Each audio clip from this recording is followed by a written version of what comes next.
Bien, está con nosotros ya nuestro primer invitado, próximo a sentarse acá en la cabina de Radio Betel 100.1. Nuestro primer invitado el día de hoy es también justamente acerca de uno de los temas tendencia, que es Nicanor Boluarte, el hermano de la presidente Dina Boluarte. El doctor Luis Vivanco Botelli, socio gerente general en Estudio Vivanco, abogados, y es actualmente el abogado defensor de Nicanor Boluarte. Doctor Vivanco, buenos días.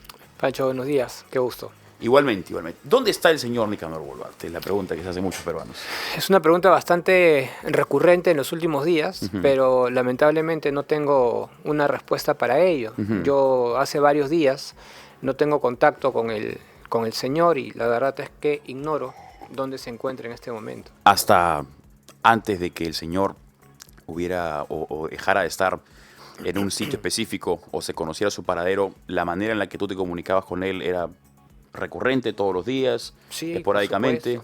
por supuesto, diariamente, porque recordemos que hemos estado en un proceso bastante largo en el marco de las audiencias de prisión preventiva.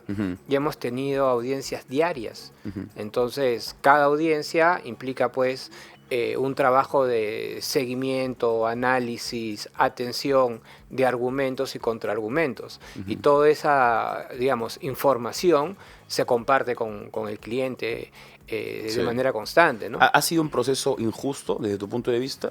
¿O la justicia ha actuado de manera imparcial, como debe ser con el señor Nicanor Boluarte? La decisión ha sido arbitraria. Yo no creo que aquí se apliquen criterios de justicia. Habría que diferenciar, primero, que estamos en el marco de un incidente cautelar, que es una prisión preventiva, ¿no? Yo creo que el tema de la justicia cobra un poco más de valor cuando ya hablamos de una sentencia de repente, ¿no? Condenatoria, absolutoria, que pone fin a un proceso. Sí. En este caso, siendo una medida cautelar, lo que tendría que verificarse pues, es que se hayan aplicado criterios cautelares, o sea, que se haya verificado que los requisitos para imponer una prisión preventiva concurran. ¿En este caso tú consideras que no se dieron los requisitos? Exactamente. Yo creo que en este caso no se han dado los requisitos. Pero si el señor Nicanor Boluarte no tiene un paradero específico, ¿no representa eso justamente aquello que busca la prisión preventiva? ¿Evitar la desaparición de una persona? Ahí hay que tener en cuenta dos cosas. Lo primero es que el juez evalúa la conducta que mi patrocinado ha tenido en el marco de la investigación. No evalúa la conducta en esta última parte, digamos, de la audiencia. Entonces hay una valoración global de cómo se ha comportado en el marco de la investigación. Y lo segundo es que el hecho de sustraerse a una decisión de esta naturaleza ya ha sido analizado antes por el mismo Poder Judicial, me refiero a la Corte Suprema, entre otros, Sí. Y han concluido que el hecho de que una persona se sustraiga a una resolución que no es firme, o sea que todavía no está confirmada por el mismo Poder Judicial, no puede ser tomado como un dato de peligro de fuga. Bien. El caso por el que es investigado tu patrocinado, el señor Nicanor Boluarte, es un caso de cierta complejidad, que ya tiene también un tiempo, que es justamente el caso de los Waikis en la sombra, ¿no es verdad? Esta supuesta, el hecho de que el señor hubiera utilizado los prefectos y los subprefectos de gobiernos regionales para favorecer a un partido político. ¿Tú niegas rotundamente que eso sea siquiera parcialmente cierto? ¿O de dónde nace esta suspicacia?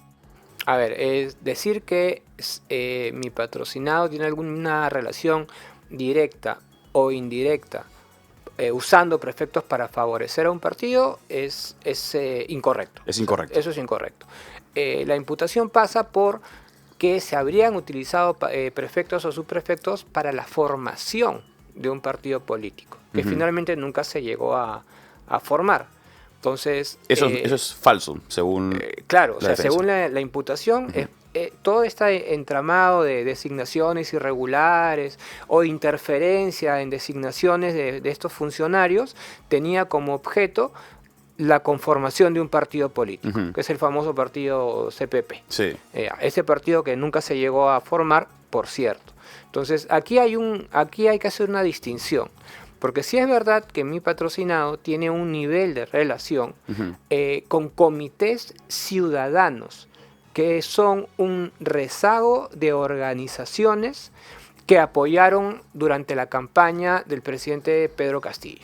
¿Nicanor Boluarte tiene algún puesto en el gobierno actualmente? Ninguno. Ni tampoco de facto. No, ninguno. Cero. Y esta posición que mencionas que tiene en calidad de ciudadano o en calidad de civil, por así decirlo, ¿no? No como funcionario público, ¿en qué capacidad es? ¿Como profesional? ¿Como hermano de la presidente? ¿Cuál es el cargo que mencionas que ocupa? No es un cargo, digo. Una posición. Exacto, o sea, hay un grupo de personas que constituyen comités ciudadanos, que son personas que vienen desde la época de Pedro Castillo apoyando en la campaña, ¿no? Primera vuelta, segunda vuelta. Este grupo de personas es que se agrupa y de alguna manera mi patrocinado tiene un nivel de asesoría con ellos, a nivel político. ¿Y este grupo de personas lleva un nombre? Comités ciudadanos. O sea, Ciudadanos. Comités ciudadanos. No es un partido político. No es un partido político. ¿Cuál es el vínculo que tienen en común actualmente? En este momento, Sí. ninguno. Y justo te iba a decir eso. El tema es que las personas que integran estos comités ciudadanos son personas que luego toman la decisión de dar un paso más allá y conformar el partido político Ciudadanos por el Perú. Y es en ese momento en que mi patrocinado rompe el vínculo con estas personas del comité ciudadano y se aleja de la conformación del partido. Por eso es que el partido se conforma y mi patrocinado no forma parte dentro de la estructura orgánica del partido. Mencionaste que había habido algún tipo de relación entre Nicanor Boluarte y los prefectos y subprefectos, pero era una relación ¿de qué naturaleza? No prefectos y subprefectos, comités ciudadanos. Los comités ciudadanos están integrados por personas que apoyaron durante la campaña de Pedro Castillo. ¿Y de dónde salió la teoría entonces de prefectos y subprefectos? Dentro de este universo de personas que integran los comités ciudadanos, hay algunos que luego son nombrados prefectos o subprefectos. ¿Por alguna casualidad de la vida o por justamente haber sido cercanos a Nicanor Boluarte? No, porque habrán seguido su trámite y se les habrá designado conforme al procedimiento regular. ¿Cuál es el procedimiento regular para designar un prefecto y subprefecto? En el caso de los prefectos, el trámite se hace ante la Dirección de Gobierno Interior del Ministerio del Interior y esto se hace una evaluación interna y luego es propuesto, pasa por el viceministro de Orden Interno, esto pasa al ministro del Interior y luego se eleva al Ejecutivo para emitirse una resolución suprema. Y la resolución suprema finalmente que designa es refrendada pues, ¿no? por el presidente y por el ministro del Interior. Y en el caso de los subprefectos, son propuestos por prefectos. Es decir, los prefectos regionales proponen al director de Gobierno Interior del Ministerio del Interior una relación de personas que consideran pueden ser subprefectos. Y igual, ¿no? Hay un proceso de evaluación, etcétera, y se les designa pues a través de una resolución. ¿Y cuántos miembros de este comité de ciudadanos luego se convirtió en prefectos y subprefectos? Mira, no tengo el número exacto, pero te podría decir que 2 o 3. 2 o 3. Exacto. Y por eso es que se le imputa al señor esta relación. ¿Crees tú? ¿Ese es tu entendimiento? No. Yo lo que al señor se le imputa porque... la razón por la cual en todo caso se le vincula a él con los subprefectos y prefectos. La razón es porque hay 2 o 3 testigos que señalan o dicen que mi patrocinado estaría vinculado con la designación de prefectos y subprefectos. El gran acervo probatorio que ha sido expuesto se puede reducir a la declaración de 2 o 3 personas. Declaraciones además que no están corroboradas. ¿Entre sí? ¿O por nadie más? No. A ver, la corroboración de la declaración de un testigo se tiene que hacer recurriendo a elementos objetivos periféricos, ¿no es cierto? O sea, es decir, si yo digo Juan ha matado de un balazo, ¿no es cierto?, a Pedro, ese dicho, mi testimonio, tiene que ser corroborado, por ejemplo, encontrando el cadáver, la pistola, etcétera. Y no se han encontrado, obviamente no me refiero a pistola ni cadáver en el caso puntual, pero no se han encontrado medidas probatorias para justificar o para validar lo que se dice. Ninguna. El dicho de un testigo es corroborado con el dicho de otro testigo. Ujú. Y un testigo no puede corroborar a otro testigo, pues. Pero la ausencia del señor Boluarte no lo pone en una posición de suspicacia, porque el que no la debe no la teme, ¿no? Como se dice. Entonces, si el señor no aparece, un peruano promedio podría pensar que tienen que esconder. Claro, es algo que es una pregunta recurrente cuando estamos en una situación como esta. Ujú. ¿Ya? No solamente en el caso del señor Nicanor Boluarte, ¿no? Siempre se suele decir, ¿no? El que no la debe no la teme, pero Sí. en este caso eso lo que digamos, en fácil quiere decir es yo me voy preso, ¿no? O sea, me impusieron una prisión preventiva arbitraria y yo me Ujú. tengo que ir preso hasta demostrar que me la impusieron mal. Entonces él va a tratar de deshacer la prisión preventiva desde su ausencia o desaparición y luego hará una aparición. ¿O cuál es la estrategia del señor Boluarte? A ver, en principio hay que interponer un recurso de apelación. Eso es lo que corresponde, es la vía para cuestionar la Ujú. resolución. Se interpone el recurso de apelación, esto va a una sala superior y la sala superior nos dirá eventualmente si esto estuvo bien o estuvo mal. Si fuera el caso que la sala dijera que esta prisión estuvo bien impuesta, entonces en ese momento mi patrocinado tendrá que ponerse a derecho. Ujú. El hecho de que el señor no haya aparecido a pesar de que hay una prisión preventiva en su contra, ¿lo convierte en un prófugo? A ver, yo creo que calificarlo como prófugo antes que la resolución llegue a ser confirmada por la Corte Superior Ujú. es un poco excesivo. Creo que una vez que la resolución se confirme, ¿no? Y si fuera el caso que él no se presente, Ujú. creo que ahí podríamos hablar de prófugo, ¿no? Digamos, jurídicamente, ¿no? Desde una perspectiva jurídica, Ujú. ¿no? Porque si nosotros aplicamos pues el castellano, prófugo pues tiene una amplitud, ¿no? De situaciones a las que se podría aplicar. Pero en este caso, estrictamente, jurídicamente hablando, creo que podríamos nosotros calificarlo de esa manera una vez que la resolución se confirme y si fuera el caso, él no se pusiera a derecho. Ujú. Justamente veo acá que ya, me imagino fuiste tú mismo el que dijo, Nicanor Boluarte decidirá si se entrega tras apelación. Esas son declaraciones que justamente dicen mucho acerca del señor Nicanor Boluarte, ¿no? El hecho de que el hermano de la presidente esté desacatando una orden judicial no dice mucho acerca de la actitud imperiosa que puede tener el señor Boluarte justamente por tener esa cercanía en el poder. Yo creo que tiene que interpretarse como el gesto o la acción de una persona que en este caso específico está prefiriendo cautelar su libertad Ujú. frente a una decisión que a todas luces consideramos arbitraria. De acuerdo con la posición de la defensa, que están en su legítimo derecho de tener esa posición, ¿no? Pero, ¿qué clase de ejemplo le envía esto a los peruanos que no son hermanos de una funcionaria pública como la mandataria del Perú? El hecho de que se impute una prisión preventiva y se esté desacatando la orden. Bajo esa premisa, entonces, cada vez que se utilice la prisión preventiva, una persona podría decir, no, yo considero que es arbitraria, así que voy a esconderme de la justicia hasta que haya una apelación. Ahora, no es la primera vez que esto sucede, ¿no? Claro, O pero sea, no por tomemos como eso ejemplo, pues, a otras personas habla de que se han Cerrón. sustraído, digamos, a la decisión, ¿no?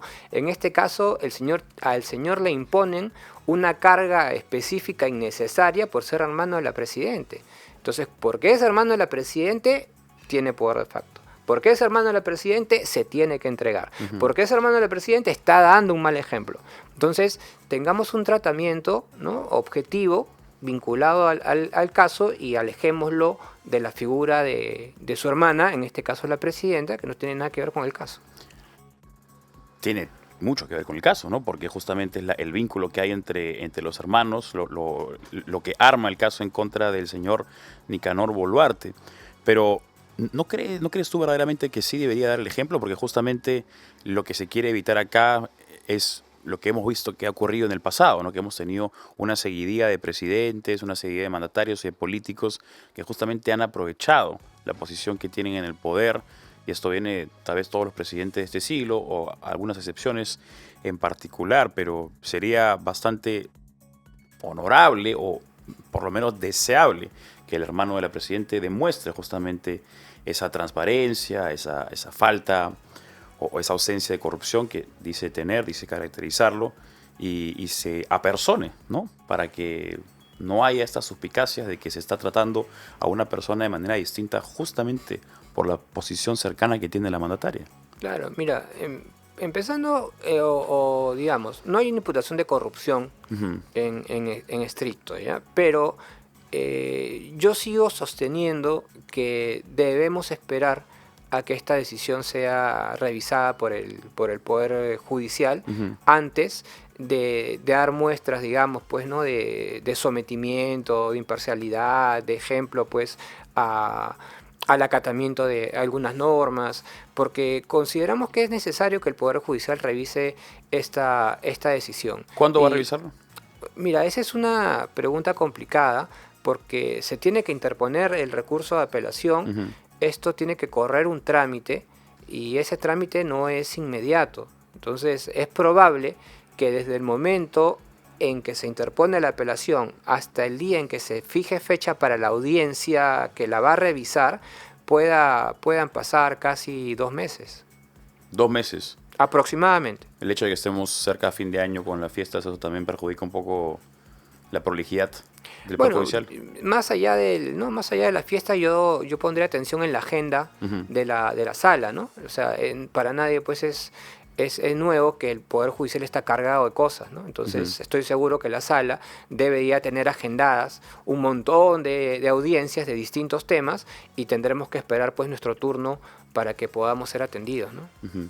Eh, ¿Tú eres el único defensor del señor Nicanor Boluarte? Porque tengo entendido que el señor trató de nombrar al señor Humberto Abanto también como un abogado defensor, ¿o cuál es el equipo que conforma la defensa? No, el único abogado soy yo. Ujú. El tema del doctor Abanto es una situación un poco confusa que ni yo mismo he acabado de entender, pero sí te puedo decir que el único abogado Ujú. apersonado y que ha venido, ¿no? ejerciendo la defensa desde el primer día y lo hará Ujú. hasta el final, ¿no? Salvo que no haya una decisión contraria pues, del señor, Ujú. soy yo.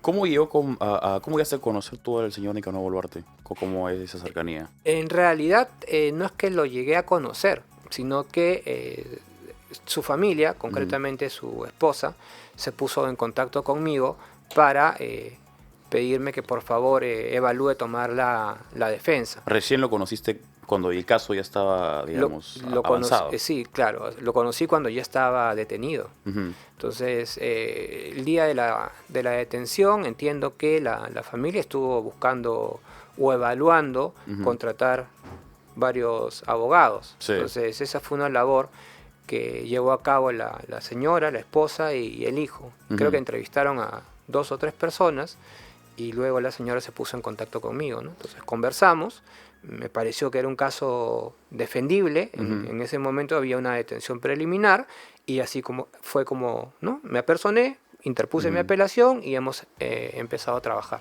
¿Tiene arraigo laboral el señor? Porque justamente esa es una de las razones por las cuales se evalúan para dictar la prisión preventiva, ¿no? Claro, por supuesto que tiene arraigo laboral el señor. El señor no solamente ha sido funcionario público prácticamente toda su vida, Ujú. sino que luego de dejar la función pública y precisamente para evitar, ¿no? alguna distorsión o complicación o malentendido con la función que ejercía y ahora ejerce como presidente de su hermana, se aparta de la función pública. Ujú. Pero yo te puedo decir claramente, nosotros hemos documentado, Pero actualmente, ¿cuál es el él, trabajo que tiene? él trabaja como abogado Ujú. y yo he documentado en el expediente sus actividades profesionales como abogado independiente desde al menos 4 años. ¿Abogado en alguna materia específica dentro del derecho? Mira, tiene distintas consultorías, porque ve temas civiles, ve temas contractuales, ve Ujú. temas constitucionales, digamos que en lo que es derecho privado, ¿no? Ujú. O sea, no he visto ninguna asesoría por algún tema penal, por ejemplo. pero sí dentro del ámbito de lo que es el derecho civil patrimonial, constitucional, hay distintas asesorías. Y claramente hemos presentado recibos por honorarios de pago, declaraciones a la SUNAT mensuales, declaraciones anuales a la SUNAT, contratos de trabajo, y hemos documentado también que todos los pagos pues son transparentados, ¿no? Entonces, hay una actividad constante, continua, transparente, lícita y tributada desde hace varios años. De hace varios años. ¿Eso a través de algún estudio particular o él como persona natural? No, él ejerce independientemente. O sea, es un ejercicio libre e independiente de la profesión de abogado. Creo que hay que hacer hincapié justamente en la relación que hay o en las imágenes que se han visto, porque sí se llegó a ver justamente que en algunas reuniones o eventos sociales estaba Nicanor Boluarte con prefectos y subprefectos que venían a Lima desde distritos o desde provincias bastante alejadas de la capital, ¿no? Y eso era justamente lo que llamó la atención en varias oportunidades. ¿Por qué es que van a visitar al hermano de la presidenta? Mira, no hay reuniones con prefectos y subprefectos. Lo que se ha hecho público, por ejemplo, es una imagen de no sé si llamarlo... Un alcalde. Claro, mira, el alcalde no es prefecto o subprefecto, pero digamos... una autoridad, ¿no? Incluyámoslo en el grupo de personas. Lo que se ha visto, por ejemplo, y te decía, no sé si llamarlo reunión, es un encuentro en un cafetín, por ejemplo. Hay una foto de un encuentro en un cafetín donde está el señor y están los hermanos Chingay, por ejemplo, ¿cierto? Entonces, esa es una reunión en donde el señor Nicanor se reúne con Noriel Chingay porque tenían una conversación de corte o carácter político. Porque el señor Chingay tiene un partido político y buscaba una asesoría del señor Nicanor precisamente de cara a su partido. ¿Una asesoría como abogado, como político o qué tipo de servicio le hubiera prestado? Político. Es un tema político, o sea, una asesoría política. El señor tenía un partido y le pide, le hace una consulta o una consulta de corte político al señor Nicanor Boluarte. ¿Y cuáles son las capacidades profesionales que tiene el señor Nicanor Boluarte como para poder ofrecer una asesoría política?